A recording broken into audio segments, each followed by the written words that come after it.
women had a choice to hide and run away, or to kind of fess up and kind of dob on their people to stay alive. And so that started to create the separation and division between women. And then what evolved from that was this comparison and competition, which we see now in the world, because they had to compete with each other. They had to stay safe. They had to compare themselves with each other in terms of what their choices were and how they were living and were they following the rules. And Hi, Daniela. Welcome to my podcast. Thank you. And straight away, I'm just going to throw to you. So introduce yourself. Tell us a little bit about yourself, maybe where you've come from and what you do. Perfect. All right. So I born and raised in South Africa, but living in Australia since 97. And I began with a degree in psychology, and through my journey, I have learned so much and evolved so much, and my approach, my modality has evolved quite dramatically, even into the energetics and consciousness, which I absolutely love. So I work really holistically as a psychologist, as a mentor in the energetic world, in consciousness, and I really honor the spiritual, intuitive aspects of myself and people that I work with, because I truly believe it's about connecting to that inner deep wisdom and knowing that we have been so deeply disconnected from in our fabulous patriarchal system.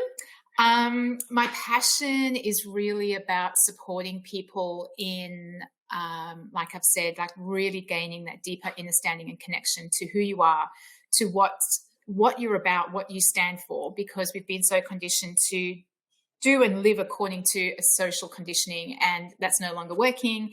It's not sustainable. And then from that space of understanding, learning how you choose to consciously interact with the world around you. So having a deeper understanding about what your triggers are, what your wounds are, and how you choose to navigate that so that you can interact in a different way, creating beautiful, massive shifts in interactions, relationship. And really to remember that there is nothing to seek outside of you. Everything you need is within. You know, again, we don't need to go to the doctor to get better. We don't need to go to that person to be healed. Every single one of us has that power and that potentiality within us, and helping people to realize that and remember that and to connect with that is so magical. I love that aspect of what I do. So in a nutshell, that's me. Yeah, beautiful. Thank you so much for sharing that. Now, what popped out for me in there was, first of all, South Africa, but secondly, what I really want to hear from you is what's been your journey into remembering? Oh my goodness. So I haven't had a specific profound thing that happened. You know, people go, oh, I had like a near-death experience or something. That wasn't me. I went through a relationship breakup, but it wasn't really that. I was working as a psychologist. And I remember thinking like there's something missing, and both within my life and in the work. So I actually went to Bali and I saw this. My mom took me to a life coach, and I'd never been to anyone like that. And what I realized was that every person that I was working with was lost. No matter what reason they came to see me, there was a sense of being lost. They didn't know who they were. They were disconnected to what was important to them. I'd ask moms like, what do you love to do? And they'd just look at me blankly. And there was just like, they just didn't know who they were. So that was like a first aha, okay, something needs to change in my practice. And that's when I started to delving into a bit more of the coaching, broadening my psychology paradigm. And then I went through my own personal journey. I went into like body or fitness competing, fried my adrenals in the process, but learned a lot about nutrition and the impact of nutrition on our mental health. And then fast forward a few years, I had a card reading done, and which was interesting because it was like breaking all the South African, religious conditioning. And I was like, okay, I'll try this card reading. And she told me that I was an empath, and I had no idea what that was. So then I started delving into that and realizing, okay, this makes a lot of sense. And then so through that started getting my own mentoring. And so for the last 7 years now, I've worked on and off with a very close now friend and mentor. And in that really journeyed into all aspects, all multidimensional aspects of who I am as a human, as a soul, as an in-sourced aspect. And in that learning about triggers and shadows and consciousness and energetics. And actually sometimes think I forget to live in this world. But having said that, we're here to have this human experience. So that really grounded, going deep. And I really believe that by me doing that work and going into those dark, scary places, having some massive, ugly cries, and just getting really real with myself is what really lends itself to me being a better support person and psychologist for other people. Because if we don't do the work, how are we going to expect other people to do it, right? And then understanding also the power of the work. I would not be here talking to you today without the work that I've done, because I was not this person all those years ago. So yeah, very long story short. Hopefully that makes sense. The perfect length. The perfect length. What I heard in that was your ability to going from that that stricter psychological world into something to encompass more of the spiritual aspect, and then being able to hold a larger container and possibility for your clients, and then having a larger emotional bandwidth. So knowing where you can go gives permission for your clients to go there as well. So you're not this academic who has theory of where emotions need to be, but just the experiential, the somatic knowing that you are safe as a practitioner, that you know where to go. So South Africa. So tell me the journey from South Africa to here. What's that about? Probably not a very big story around that. So I moved with my family from a space of wanting to stay safe, and I'm the eldest, so I just finished year 12, and then I have a younger brother and sister. So my parents were just thinking, okay, to give our kids more opportunity, let's move to South Africa. So it was a really interesting time. I was bullied at high school. I went to an all-girls boarding school, so there was no avoiding it. And so I was actually excited to leave. People go, oh, it's such a challenging time in your teenage years. But we all kind of dispersed because we went to boarding school. All of us were from different areas. We all dispersed. Many people are now in the UK and all over the place. So for me, that wasn't a big deal. I was excited. It was a new opportunity, a new chapter. And just dived straight into study, moved to where I live now still, and dived straight into study. And yeah, so that was, it's not, other than just being a chapter of my life, it wasn't anything more than that, I guess, Fantastic. But yeah. What was boarding school like for you? I often reflect back, I've got 2 teenage boys now, and I went to this beautiful school, this incredible space, so many opportunities. We had so much, we had our own Olympic swimming pool, we had our own squash courts, we had our own hockey fields and basketball, all at our school. And I'll often just reflect on how much, as a child, I did not appreciate any of that, so much gratitude to my parents for that. And I remember, for the most part, just there were some beautiful people. I met some incredible people through the last 2 or 3 years was really difficult because of the bullying. It was just horrible stuff, like girls leaving you out and talking about you, and you'd go to the dining room hall and they'd say you can't sit at this table, you have to sit somewhere else. But what that lent itself to was me connecting with a group of girls that would probably have been considered the different crowd, but the most authentic, beautiful souls that I'm still connected with today. And so again, a gift, right? And I see that in life, these challenges that we are faced with. I mean, back then I never had the tools and the capacity to navigate that. But looking back, I see the gift that it was, along with the gift of moving to Australia. Again, I don't think I'd be where I am with the opportunities I've had I was still living in South Africa, hearing what's going on now. And then the challenges I've had through my life, the marriage breakup, the competing, but then the adrenal fatigue, which made me slow down and learn about meditation and mindfulness, so there's all these things that happen in our lives that we may not appreciate at the time, but in reality are gifts and exact plans according to what is required for us in our journey on Mm. this earth. So yeah. Thank you. Yeah, I've got two. Thank you for that. I've got two questions that sped out from that for me.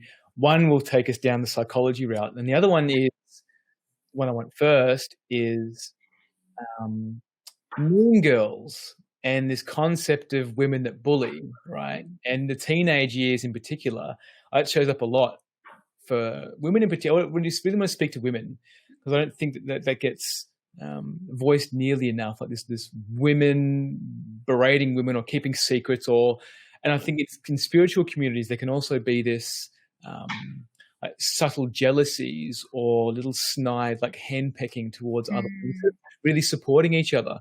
What's been your experience with that? So interesting. I remember reading something about, back in the day when, in the time of the witches, women would be together. And even further back, there was community of women being a family together, being in community together. It was like very close knit.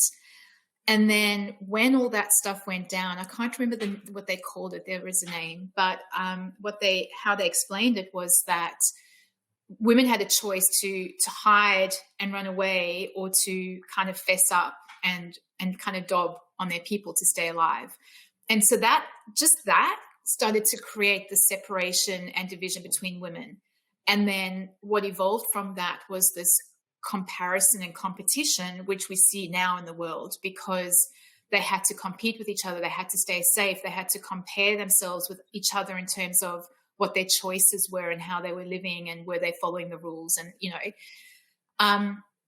so that's what I see and have seen. And they talk about the sister wound, and essentially that's what it's about. It's about having jealousy of each other and comparing yourself to another and competing, rather than seeing the magic and the power that we each hold and coming together, and how much more magical and powerful we'll be, and which I think that's where we're moving to now. But 100%, like I've seen it in the conscious spiritual communities. When I first joined a group, I was so excited. I was like, I'm going to meet some people. And I said to my friend and mentor at the time, I was like, oh my gosh, like there is so much ego and nastiness. What's going on? This is meant to be a conscious community. And she laughed. She goes, like this, it's everywhere.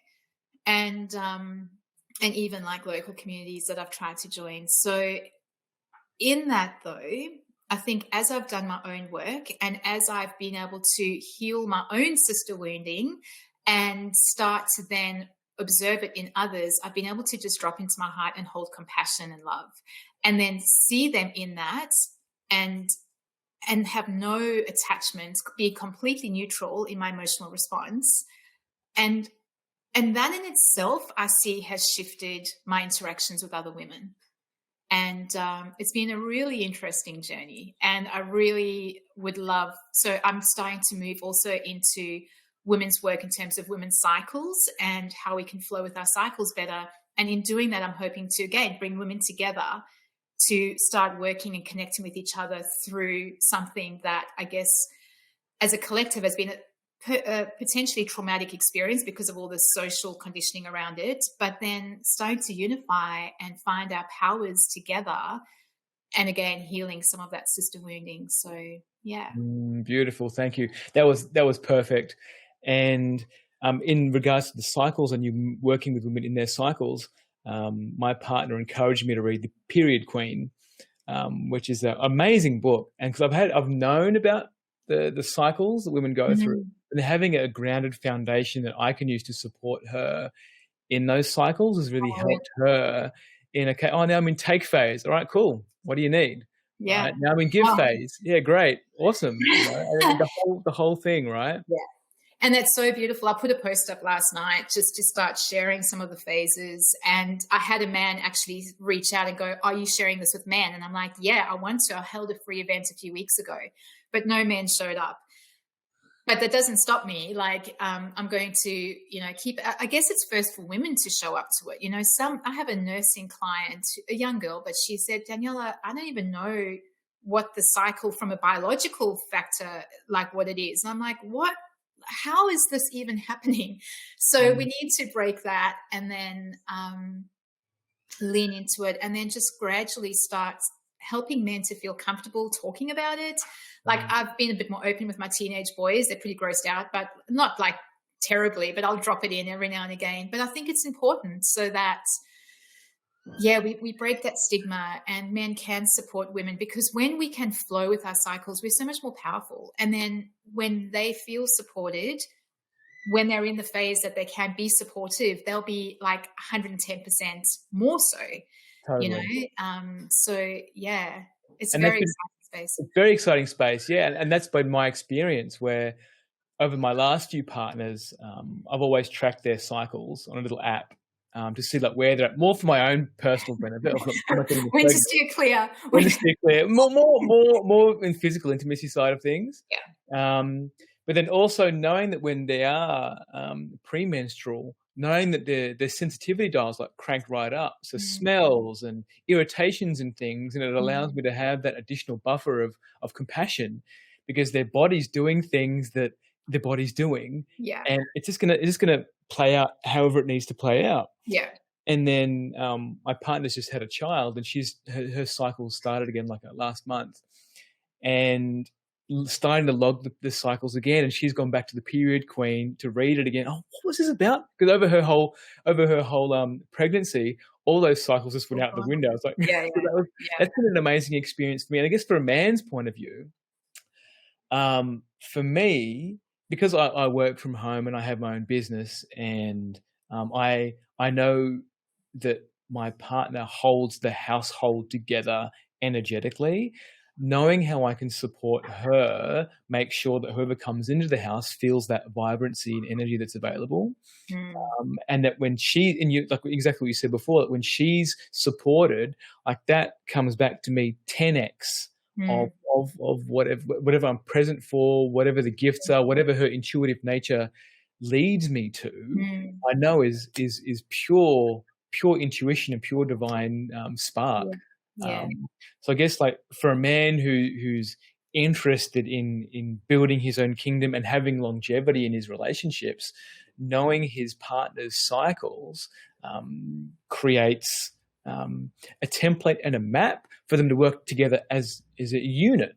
As a team, Yeah. absolutely. Yeah. And look, I was joking about the the staying away, because even those symptoms, they're not normal. They've become normalized and they've become the butt of jokes, but they're not normal, and they're an indication that there's a hormonal imbalance. So I just wanted Yeah. to put that in there. But what you're saying also is like when you are aware, so when your partner's in her bleed phase, that's when she needs to hibernate. There may not be any housework. There may be meals prepared beforehand, and you're just going to, for 3 or 4 days, have frozen meals or whatever. But knowing that you'll be, and that's when you can do a bit more extra help around the house. But then knowing on the other side of that, that's when she'll step up again. It's a beautiful dance and flow. And I'm very excited to share it even with younger girls, because imagine like as girls and boys from a very young age learning this stuff without all the stigma, how different our society would be, right? Completely. And without the fuel being thrown down kids' throats. And Exactly. yeah. Exactly. And I think like those short-term fixes of the pill and the UID, IUD, IUD. IUD, Yeah. yeah. And that level of contraception that's just wrecks like Yeah. the hormonal profile So of the body. much. Yeah. Yeah. And just how quickly GPs in particular are keen to prescribe it. It's like, yeah, we'll just put you on the pill and see how it goes. It's like, wait, Yeah. what? Yeah. I know. Don't get me started. But yeah, so very exciting. We'll see Very what comes. exciting. Very exciting. So, yeah, in that being able to destigmatize like the bleed cycle, and that blood is just a natural body fluid. Like it's there's nothing inherently wrong with it. So removing the shame around the bleed cycle, Absolutely. Yeah. huge, huge. I think like for me, I've done some tantra courses and heard about red tents and that kind of thing. So Mm. knowing that there's a movement of women that are reclaiming all of this, and Yeah. also bringing science in as well, and Absolutely. this and wanting to bring it to men as well. Like, hey, it's not that scary. Like, sure, it's you might not understand it, but this is where you came from. This is the cycle of life. Like, there's nothing. This is all good. This is all good. And I think that's why it's been so stigmatized, is because that's essentially it. Like, we have the power to create life. And for the patriarchal system, how threatening is that? So they It's had to find intimidating. a way to shut that down and suppress our power. And so Mm. they've made it bad and gross and debilitating, and, and I mean, to the point where some women aren't allowed in some spaces when they're bleeding. However, when you think about Indigenous communities and cultures, a lot of the men cut themselves as part of their initiations to bleed on Mm. the land because of the power of bleeding on the land that women can do but men can't do. So they see the power of it and the sacredness of it, but yeah, it's been lost in society. So Mm. yeah. Interesting. Yeah, I haven't heard of the men cutting themselves before, and I understand the ritual behind it. Like, I could see why that would be a ritual to connect with the land as well. Mm. When you were speaking, then something just popped out at me. The process of the placenta, and I don't know if you know this or spoken about it before, but like Let's give it a go. yeah, go. Like saving the placenta and burying the placenta in the ground instead of like disposing of it Mm, mm, disregarding it as some offal from the pregnancy and mm. birthing process. So I think that's, in common. I mean, and also people freeze dry their placentas for the nutrients. But it's the same thing with the bleed. There's little ceremonies you can do to give your blood back to the earth, and I would imagine that placenta burying is the same thing. It's like a gifting back to the earth. It's an honoring of that whole birthing process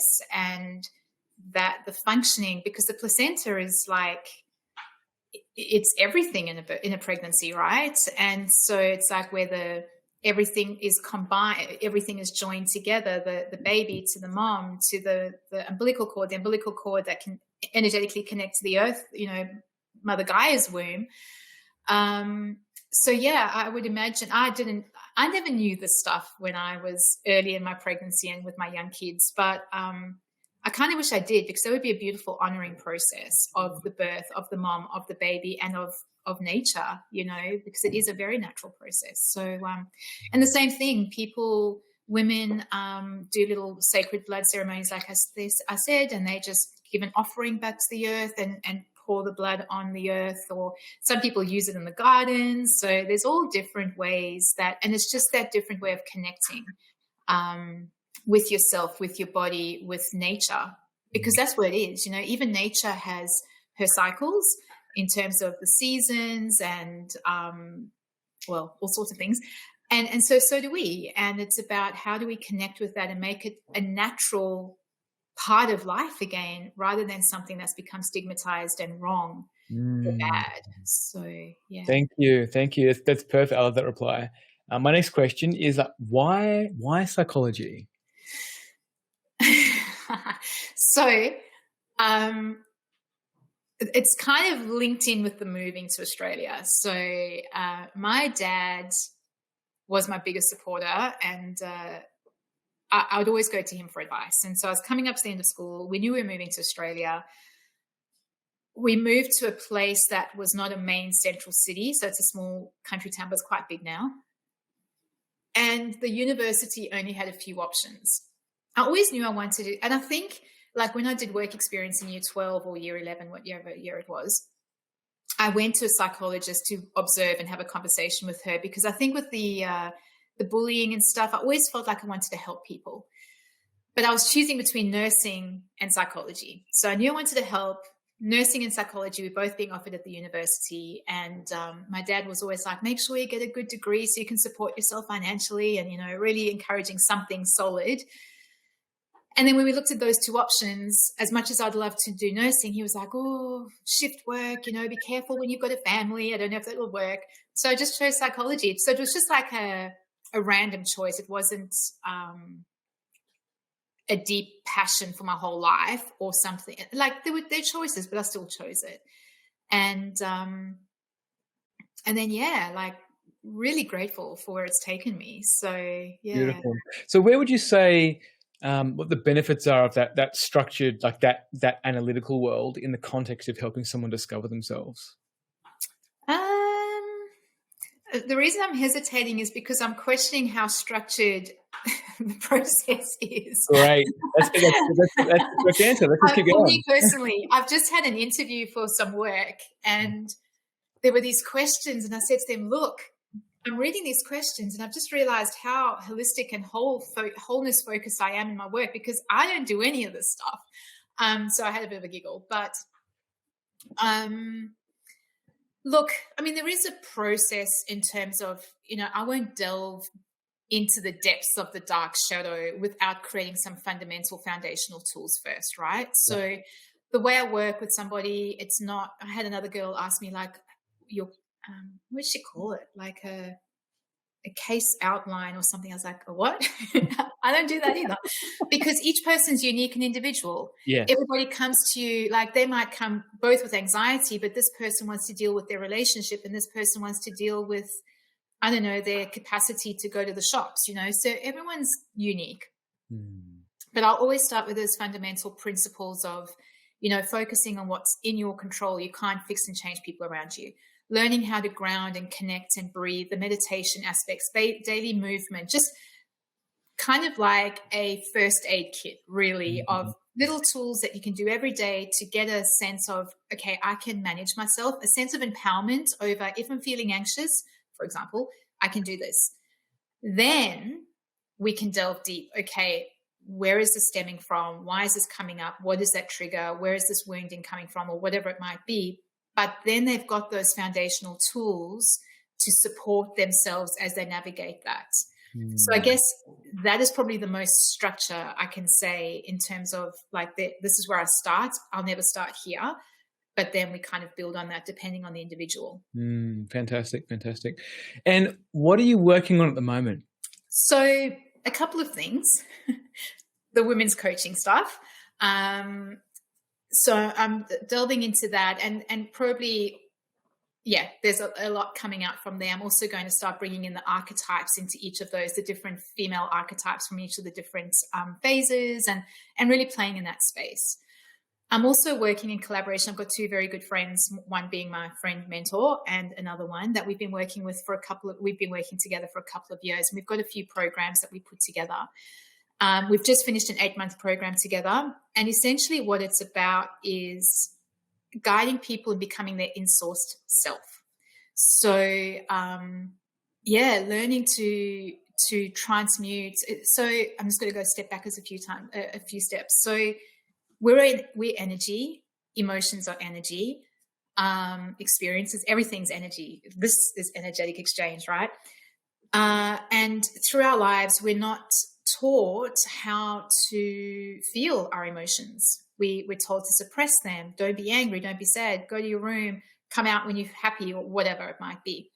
So we learn to suppress, and then as a result, we kind of fear our emotions and we avoid them. And then we have like avoidance, drug, alcohol addiction, sex addiction, food addiction, all these things that happen to avoid emotion. So with this process that we use in this program, and I use this process in my work as well, we help people to get comfortable in the uncomfortable of feeling and witnessing and observing your triggers, your emotions, your experiences, whatever it might be, so that you can allow the energy of that to move through you, neutralize the charge behind it, transmute it, return it back to source, and there's like a whole process involved, right? But what this is doing in its essence is helping people to, like I said at the beginning, remember their wisdom, their truth, their strength, coming back in. So I've also written a book. I've got one here. Right. Living from the inside out. And it's the same sort of concept. We're conditioned to live according to what other people are saying, but how can you find this power, this wisdom, this knowing within yourself, and trusting that intuition that you were talking about, right? But when we can clear all that density, all the charge of our wounds and our triggers and our traumas and whatever it is that are creating illusions and disillusions in the current reality based on past experiences, and come into this beautiful, connected, in-sourced aspect that we are. So we become this channel for source to express through us, as well as living the human experience. But it's a bit of an interweaving of all. But so that's another thing. We're creating the next phase of that. So that's we finished the beginning of this month. So we're kind of in the completion and then expanding into the next phase. So Wonderful. stuff is being created, but nothing solid right now. And is that like is it an in-person program, online program, It's an everything? online program because they're over East and I'm here. And it's so beautiful. Again, it was the connection. I actually flew over for a part of it. So there was a small aspect that we did face to face. And I've never been with a group of people where there is just so much love. So all that egoic stuff we spoke about, that competition, none of that was present. I was just blown away. And I was like crying at the gratitude and the love, because that is what we were able to create. When we can clear all that stuff, there is nothing but love and sacredness and honor for each other, right? And it was so beautiful. So yeah, online. Great. I love that. I love that whole journey you took me on. And insourced. I love the term insourced. Even just saying the words, I can feel it. Like insourced. My thymus and my heart, like I feel this warmth and a knowing of that, like I'm okay, I'm safe. Like I'm allowed to ask for what I want and what I need, and I'm okay if I don't get those things as well. Like there's a real power in that term. How did you discover that term? What's been the journey to find that? I don't know. So, okay, the process that I mentioned before about the transmuting the emotions. So we used to call it the transmutation process. We now call it the ensourcefulness process. Part of that process is you literally just expressing to source. We offer our experiences up back to source. Okay, so it's like, source, this is how it feels as a human to be in complete fear of what's going on in the world. This is how it feels as a human to be so angry at so-and-so for canceling our lunch date today, whatever it might be. But this is how we can feel the human experience, acknowledge it and honor it and witness it and see it, feel it, bring it up, but then offer it back to the point of creation from which it came. And so there's a process around that. And then so I guess in essence, what we're doing is we're learning to be the human and have the human experience and give our source aspect the human experience. Because in reality, when you go out of the dimensions into the 12th dimension, there is no consciousness in terms of, what we have as a human. So source wants to experience these human experiences. So it's this like duality of having the human experience, but learning how to navigate it with ease, love, and grace, and giving source that human experience, and then expressing through the human what source wishes to express. So often, like, someone will ask us a question like, what do you think about this? And we'll say, well, what does source wish to express through you? And being open to receiving that. And this is, again, trusting trusting your intuition, because essentially that's what it is, right? Like that higher aspects of you speaking through you, and trusting that and giving voice to that, as well as, playing in the human of it as well. I love that. I love the playing in the human piece. Like, I'm human. I'm playing in the human right now. What else jumped out at me then was, what's it been like for you to write a book? That was, okay, so I started writing that about 8 years ago. And it started as a book, and then it evolved maybe into a program, and then maybe a workbook, and then maybe a book, and it just went like around and round and round and round. And last year I got the message, Daniela, just finish this book once and for all. And essentially what it is, it's like a collation of all the fundamental principles that I mentioned that I share with my clients. So it's not like I haven't poured my heart out into a book kind of thing. It's more of it's kind of like a self-help book, but in terms of all those fundamental principles. And so it was an interesting journey, because the person I am now versus the person that I was when I started the book are very different. And so when I look at it, I'm like, whoa, I'm so proud that I put this out there. And it's not quite me because I've changed. So it's a bit of both, but I still see that there's value in it. I was actually just doing an interview earlier today, and I spoke to something that's in the book. So like, I know it's of value.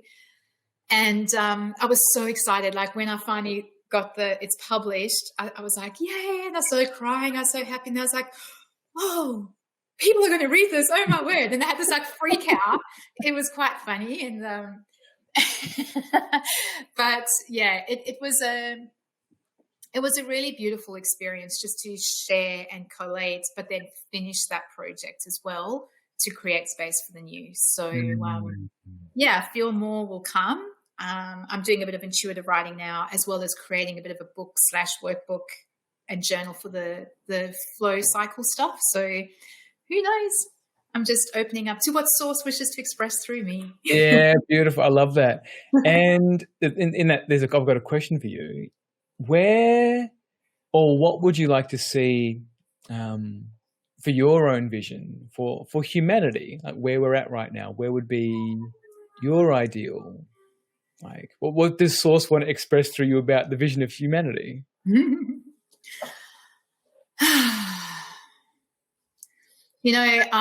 I've thought about this, and I've actually, I wrote a post the other day, like, what do I stand for?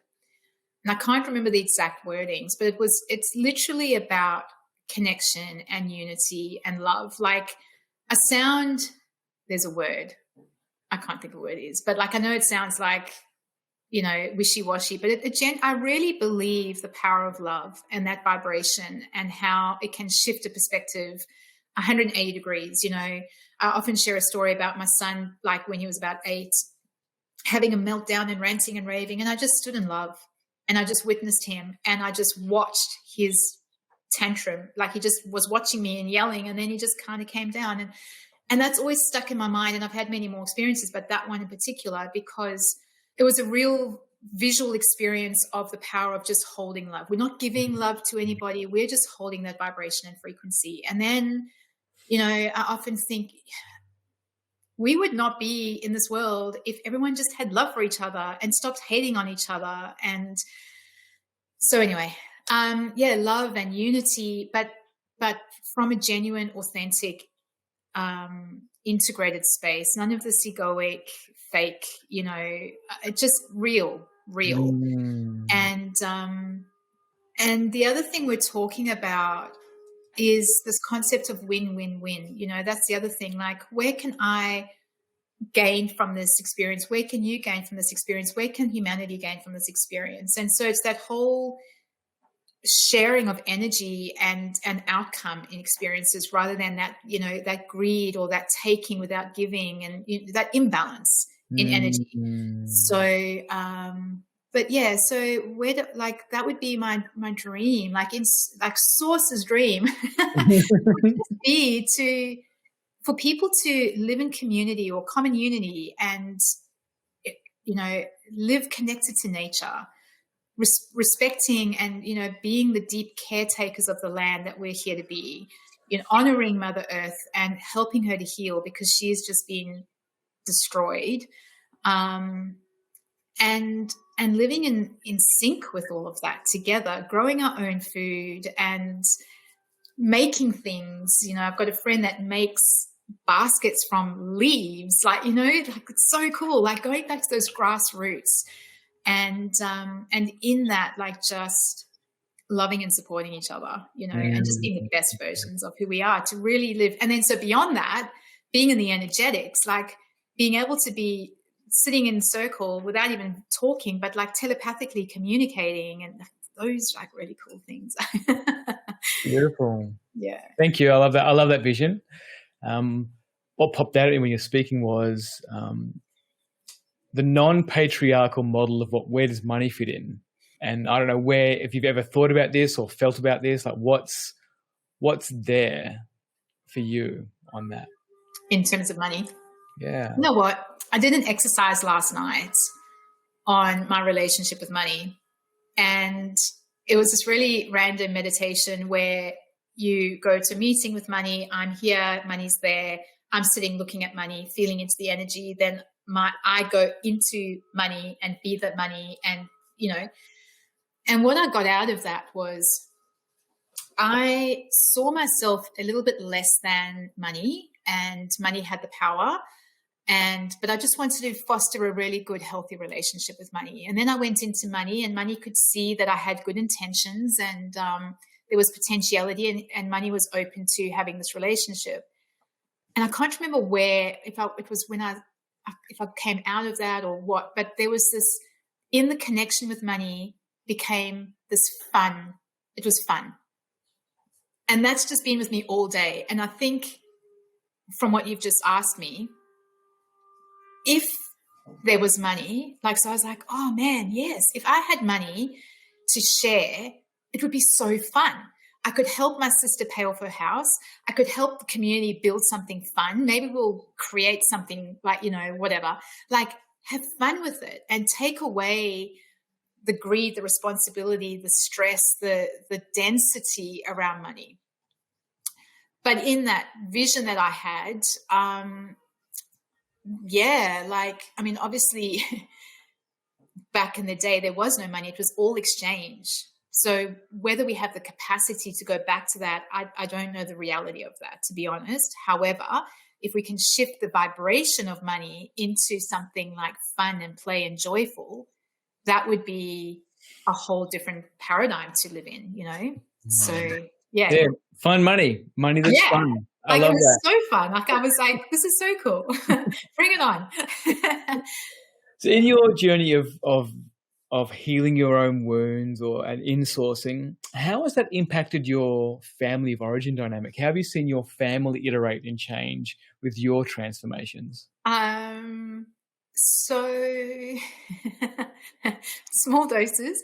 No, I think, we just learned to love and accept each other. I drive my family crazy with some of my beliefs and things that I say and things that I do and the way that I eat and, just my beliefs and opinions, as much as they drive me crazy with what their choices are. But in that, there is the capacity to love each other in their differences, and I guess that's all I can say to that. My mom and I are probably, my mom's got similar beliefs to me, but different practices in terms of her embodiment of the beliefs. And my brother and sister, I think I'm just the crazy aunt in the family, which is fine. But I believe that it's helped, for me personally, like I said, coming into the heart, being able to move through my own stuff, I can hold love for others, no matter where they're coming from. The whole demise of humanity last year broke me when I saw the separation, the conflict, the ugliness that was going on, people hating on each other like that. I was heartbroken. I had to do that insourcefulness process hugely to neutralize that. So I think coming back, being in that heart space again has just helped me to be in a space of observation and acceptance of where people are at. I can't change them. It's out of my control. I can just be me.